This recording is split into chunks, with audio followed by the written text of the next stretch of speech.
गुरुर्ब्रह्मा गुरुर्विष्णु गुरुर्देवो महेश्वर गुरु साक्षात् परं ब्रह्म तस्मै श्री गुरुवे नमः। गणपतये नमो।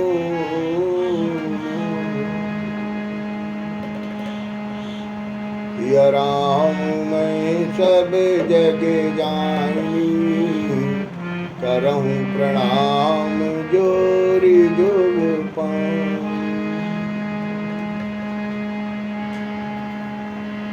आइए हरि नाम का संकीर्तन हो।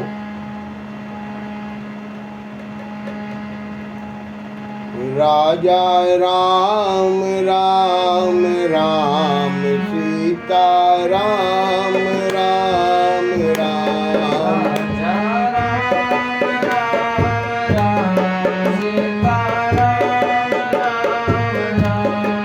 राजा राम राम राम सीता राम राम राम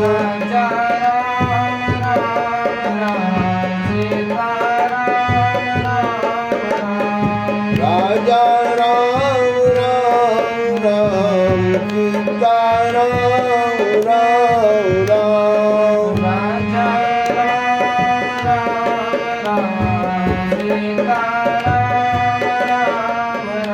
हरे राजा राम राम राम सीता राम राम राजा राम राम राम सीता राम राजा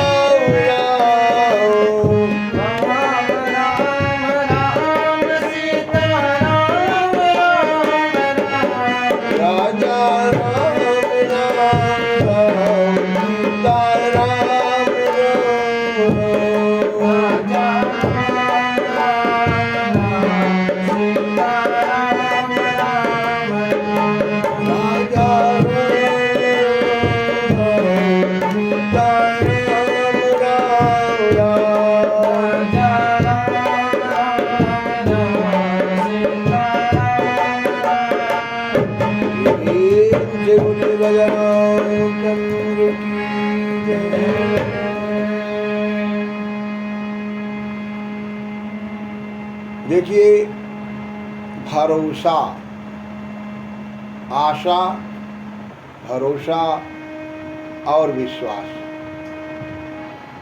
भगवान पर भरोसा करना, भगवान का विश्वास कीजिए और उन्हीं से नेह लगाना कितना सुखदायक है कि इससे बढ़ के दुनिया में न कोई रास्ता है, न कोई ठाव है, न कोई मंजिल है, न कोई अपना है। और एक समय की बात थी, एक बहुत बढ़िया राजा अपने ही राज्य में जहाँ रहता था वहीं पर एक बहुत बढ़िया मंदिर बनवाया था ठाकुर जी। और उस राजा का सबसे बड़ा एक दैनिक कार्यक्रम में ऐसी क्रिया विधि थी कि डेली रात को जब आरती होती थी, शयन आरती, उस समय वो हार पुष्प लेके पहुंचता था पंडित जी के पास और पंडित जी माला भगवान को पहनाते थे, भोग लगाते थे। और जो एक दिन पहले का माला चढ़ा हुआ होता था वह राजा प्रसाद रूप में ब्राह्मण देवता से आशीर्वाद लेते हुए अपने गले में भगवान का प्रसाद धारण करके और अपने घर को लौटता था। पंडित जी बड़े प्रेम से ठाकुर जी की सेवा करते थे। राजा तो रात को ही आता था, कुछ नहीं, कोई आस नहीं थी पंडित जी की, केवल ठाकुर जी की सेवा। एक दिन की बात थी, जब शयन आरती का समय हुआ उस समय घनघोर बारिश होने लगी। और जब घनघोर बारिश होने लगी तो इधर पंडित जी इंतजार कर रहे हैं कि राजा जरूर आएंगे, क्योंकि उनका यह रूटीन था, क्रम था, कभी भंग नहीं हुआ था। और वहां राजा सोच रहा है कि बारिश थमे तो मैं चलूं। इस बीच घंटों निकल गए। पंडित जी ने सोचा कि अब राजा आएंगे नहीं, और मेरे ठाकुर जी को इंतजार करवाना ठीक नहीं है, क्योंकि प्रभु के सोने का समय तो आधा घंटा पहले ही हमारे हिसाब से जो रोज की क्रिया थी मंदिर की, उस हिसाब से आधा घंटा पहले ही निकल चुकी। इसके बाद वो ब्राह्मण देवता आए और भगवान की आरती किए, भोग लगाए, और जो माला गले में थी वो भगवान के गले से प्रसाद स्वरूप लेकर के और पट लगाए, और आ करके अपने रूम में जो उनका कमरा था शयन कक्ष, बैठ के विचार कर रहे थे कि आखिर राजा रोज भगवान का जो है प्रसाद अपने गले में ले जाते हैं, आज मैं भी तो जरा अपने ठाकुर जी का ये प्रसाद गले में धारण करके देखूं कि मैं यह प्रसाद पहनने के बाद मैं कैसा लगता। ब्राह्मण देवता गले में माला डाल लिए, और इसके बाद बारिश थम गई और राजा भी पहुंचे। और जब राजा पहुंचे तो आवाज लगाए, पंडित जी महाराज। अब तो पंडित जी महाराज ज्यों ही राजा की बात आवाज कान में आई कि पंडित जी का तो हृदय कांप गया। बोले अब क्या होगा? बोले पंडित जी। बोले हाँ सरकार। बोले दरवाजा खोलिए। पंडित जी दरवाजा खोलते हैं। दरवाजा खोलते हैं, जो गले में माला पहने थे वो छुपा दिए। इसके बाद राजा जो थाल में माला था वो पंडित जी को दिया। तो पंडित जी राजा को बोलिए जरा आप बैठिए, विलम्ब हो गया सरकार, बारिश हो रही थी। कोई बात नहीं।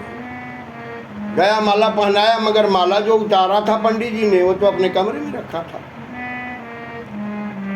राजा बैठ करके इंतजार कर रहे हैं कि पंडित जी लेकर के माला आ रहे हैं।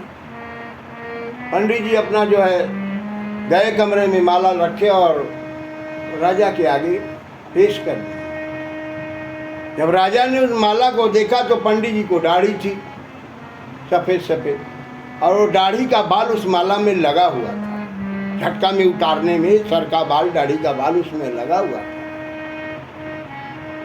राजा तो राजा ने बोला क्या बात है पंडित जी।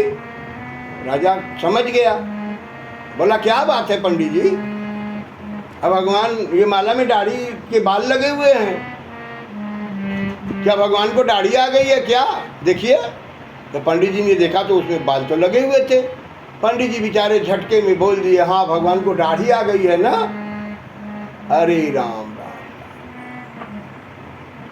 राजा तो यही सुनना चाहता था कि पंडित जी बोले तो सही।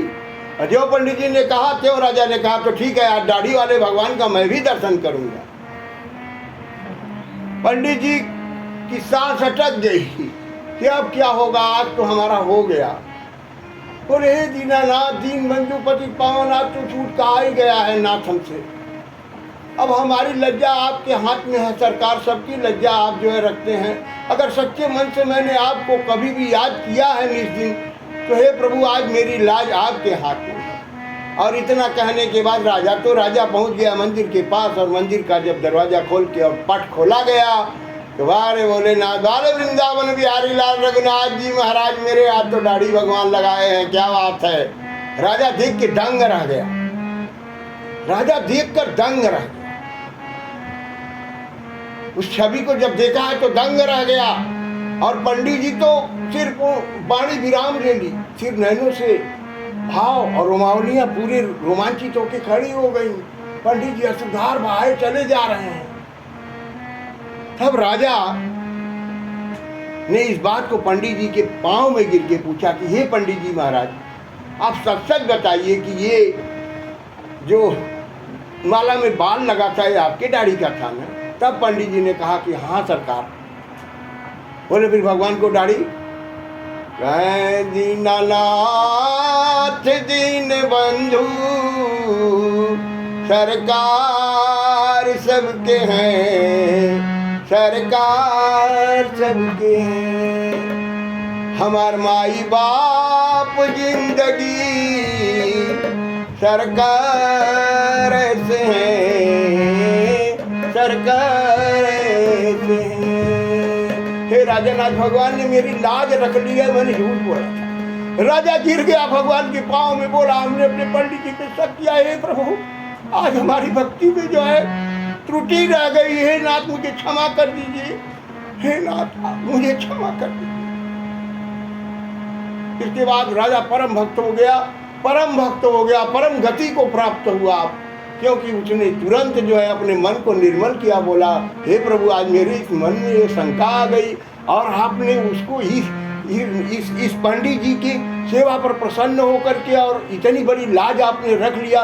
हे सरकार, मुझे राज्य नहीं चाहिए, मुझे कुछ भी नहीं चाहिए, सिर्फ आपका चरण चाहिए। बोलिए राजा रामचंद्र की जय।